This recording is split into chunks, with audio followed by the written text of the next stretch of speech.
c'est cool. Entreprendre heureux, c'est mieux. Bienvenue dans Bien dans ta boîte.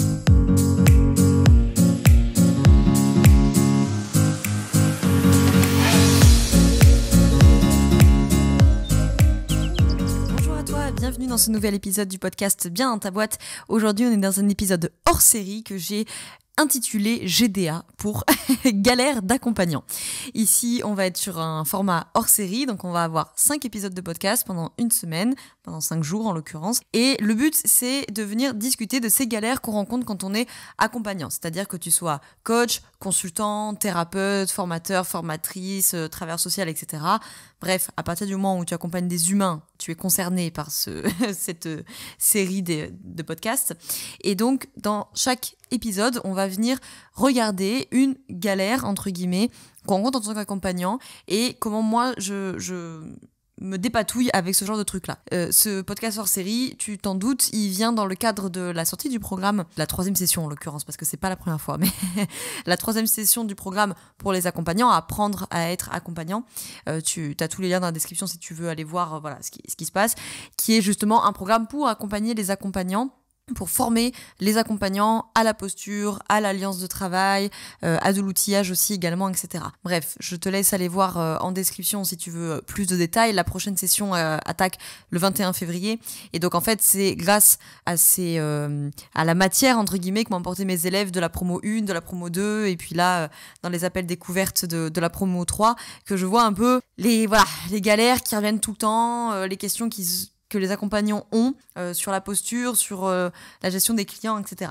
Donc, pour ce premier épisode, je te propose qu'on parle du cas de mon client ne sait pas ce qu'il veut. Voilà. J'accompagne un client, un patient, selon que vous soyez coach, thérapeute, etc. Et il sait pas ce qu'il veut. Alors, là, généralement, ça se joue dès l'appel découverte ou peu importe la forme que ça prend dans ton business, appel découverte, session découverte, première séance, etc. pour les thérapeutes. Mais ça se joue dès le début. Là, t'es confronté au client ou au patient. Alors pour faire simple, je vais dire bénéficiaire, tu le sauras. Les épisodes qui concernent l'accompagnement et également mes élèves le savent pour ceux qui font partie du programme de 3 mois pour les accompagnants. Pour faire simple, je dis bénéficiaire pour remplacer client, patient, etc. Et je dis souvent praticien pour remplacer coach, consultant, thérapeute, etc. Comme ça évite de faire les listes à chaque fois. Bref, donc le bénéficiaire, client ou patient, peu importe, le bénéficiaire ne sait pas ce qu'il veut.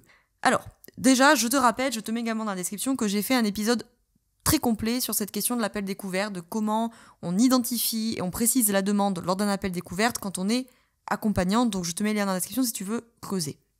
Quoi qu'il en soit, il faut se rappeler que la demande que vient faire le bénéficiaire à ce moment-là, elle peut être claire, effectivement. Tu peux avoir un bénéficiaire qui débarque, pour du consulting, par exemple, et qui va te dire, voilà, j'ai une difficulté précise, j'en sais rien moi, par exemple sur Instagram. Donc j'ai besoin d'un consultant en communication Instagram, et admettons que toi tu fasses ce métier-là, et je rencontre tel problème, et du coup je sais qu'il faudrait que j'arrive à telle finalité dans X temps. Bon, là j'ai envie de te dire, c'est la demande parfaite, c'est-à-dire le bénéficiaire, il vient, il te dit voilà où j'en suis aujourd'hui, voilà où je veux aller, voilà où je veux être et dans combien de temps je veux y être. Ça, c'est le scénario idéal. Sauf que, évidemment, la plupart du temps, le bénéficiaire, il n'arrive pas avec une demande aussi aboutie, aussi précise que ça. Alors, elle peut l'être plus ou moins, mais des fois, tu peux te retrouver effectivement avec le cas d'un bénéficiaire qui va arriver avec ce qu'on appelle une demande diffuse.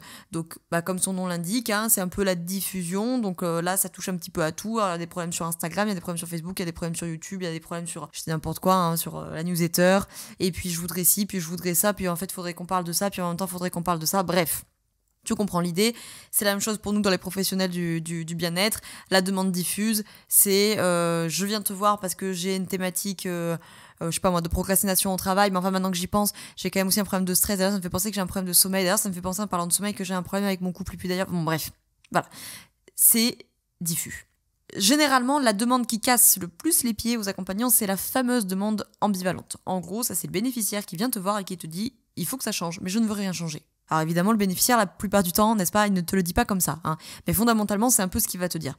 Donc il va te le dire autrement, il va te dire je voudrais que ça change dans mon travail, mais je ne peux rien changer parce que mon patron ne veut pas changer, par exemple. Je voudrais que ça se passe autrement dans mon couple, mais je ne peux rien faire puisque mon mari ou ma femme ne veut pas faire le premier pas. Bon. Donc ça, c'est la demande ambivalente. Quand tu es dans ce cadre-là, du client, du patient qui ne sait pas ce qu'il veut, le premier truc, ça va être de lui faire préciser la demande.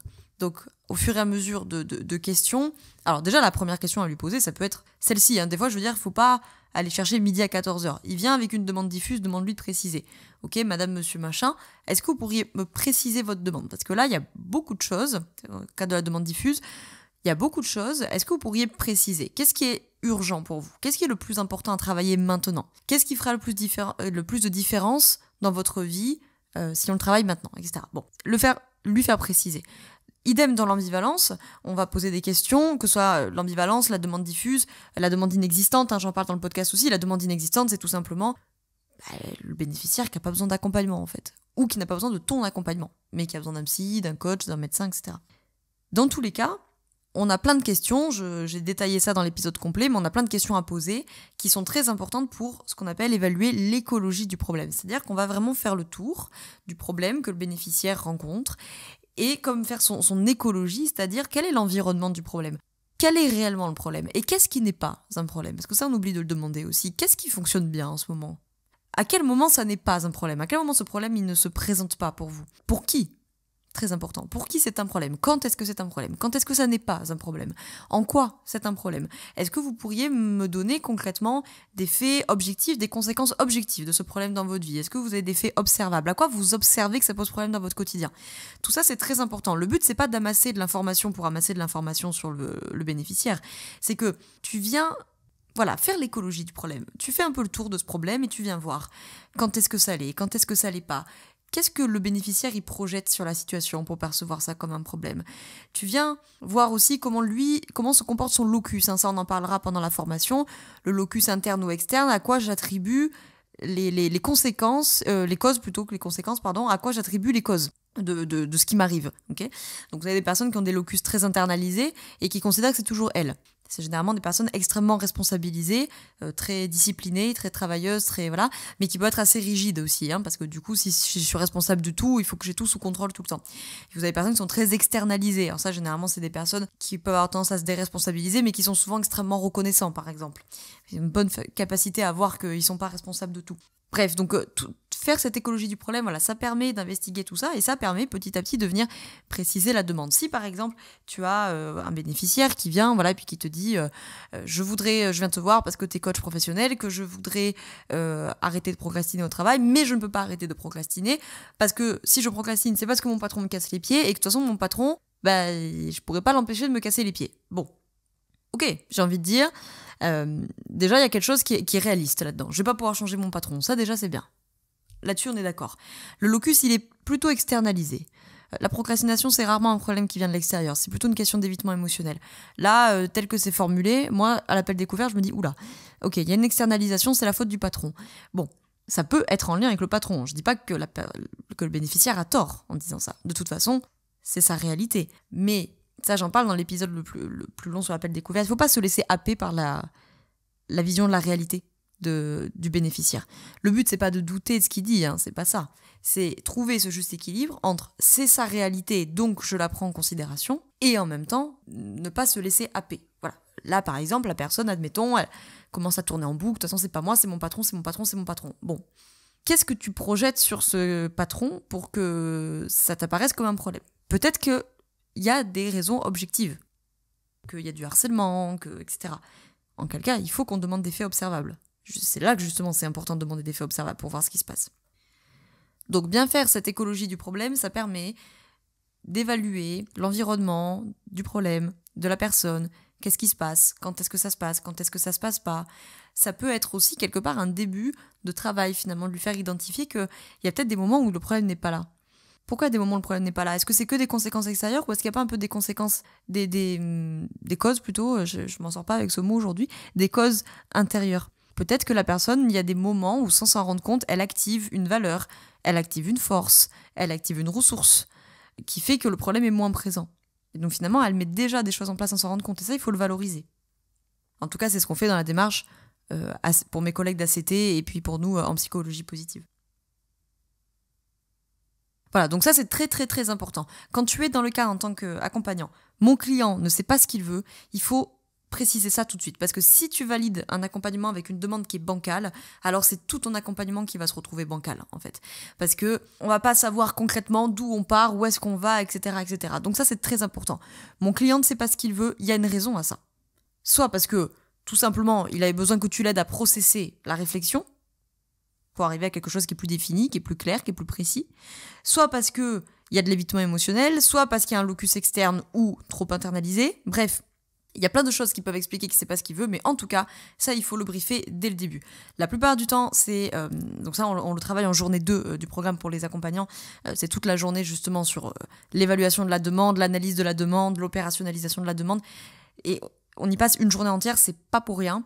On met en pratique, c'est pas pour rien, parce que c'est très important. Mes élèves promo 1, promo 2, promo 3, c'est toujours en tant qu'accompagnant, à un moment donné, ils vont rencontrer ce problème-là, ou s'ils l'ont pas déjà rencontré. La plupart du temps, ils l'ont déjà rencontré, j'ai mal cerné la demande, et après, c'est tout l'accompagnement qui a été une galère pas possible, parce qu'on n'est pas d'accord, parce qu'on s'est pas mis d'accord, parce que le client est frustré, parce que je suis frustrée, parce qu'il fait pas le travail interséance, parce qu'il annule les séances, parce qu'il n'est pas impliqué dans le travail, parce que il peut être frustré aussi contre toi en te disant tu m'as validé un accompagnement, puis en fait on n'arrive pas à la finalité, et toi tu peux être frustré de ton côté en disant mais si on n'arrive pas à la finalité, c'est parce que la demande elle est ambivalente, c'est parce que tu me dis que tu veux changer mais tu changes rien, tu fais pas le taf interséance, etc. Et oui, mais ça, il fallait le capter dès le début. Alors bon, ça arrive à tout le monde de rater une analyse de demande, mais en tout cas, ça c'est vraiment très très important. C'est pour ça que la journée 2 du programme, toute la journée, je leur casse les pieds avec l'analyse de la demande, l'opérationnalisation de la demande, etc. Ça, c'est très important. Il faut qu'on puisse cibler ça tout de suite, parce que déjà, en le ciblant, ça n'empêchera pas qu'il y ait des couacs dans l'accompagnement, c'est normal. Mais alors, si en plus, on n'a pas fait le taf, il faut prendre le temps qui est nécessaire pour avoir une demande qui est très très claire. Voilà mon point A, voilà mon point B, je pars de là, je veux aller là. S'assurer qu'on est bien dans le cadre. On en reparlera dans le 4e podcast de ce hors-série. Il y a la question de la réorientation, parce que c'est là aussi, peut-être des fois dès le début, qu'on peut dire oulala, en fait, moi je ne pourrais pas l'emmener à cette finalité-là, ou pas tout seul. Il me faudra un autre collègue avec moi. Voilà, c'est ce que je voulais te dire pour ce premier épisode hors-série galère d'accompagnant. Mon client ne sait pas ce qu'il veut. Le travail très très important sur l'analyse de la demande. Donc je te rappelle pour ça que petit 1, tu as tout un épisode sur l'appel découverte dont le lien est en description si tu veux l'écouter. Préciser la demande, faire l'écologie du problème. D'ailleurs, je t'ai mis dans l'épisode qui est plus long, plein de questions à poser et une mini-étude de cas. Et puis, 3e chose, si tu as besoin d'aller beaucoup plus loin là-dessus, alors possiblement c'est que le programme pour les accompagnants est pour toi. Apprendre à être accompagnant, c'est un programme de 3 mois qui attaque le 21 février, en tout cas pour la 3e session. Et j'ai 10 places max, sachant qu'évidemment il y en a qui sont déjà partis, et tu iras voir ça si ça t'intéresse sur la page, réserver ton appel découverte gratuit de 30 minutes. L'intérêt justement c'est quoi, si le programme t'intéresse, on puisse s'appeler et qu'on discute, qu'on voit est-ce que le programme te convient, est-ce que c'est vraiment adapté à tes objectifs, etc. etc. Donc je te laisse aller voir tout ça dans la description si ça t'intéresse. Je te remercie d'avoir écouté cet épisode jusqu'au bout, je te laisse le grand soin de le partager à des collègues accompagnants si tu penses que ça peut les aider. Et je te retrouve demain dans le 2e épisode hors série. On parlera de la difficulté à gérer les émotions de mon client. J'ai peur des émotions de mon client. Je pense à une élève de la promo 2 en particulier en faisant cet épisode. Donc je te retrouve demain, je te remercie de m'avoir écouté jusqu'au bout, je te souhaite une très belle journée ou une très belle soirée selon quand tu m'écoutes, et surtout je te souhaite d'être bien dans ta boîte. Ciao ciao.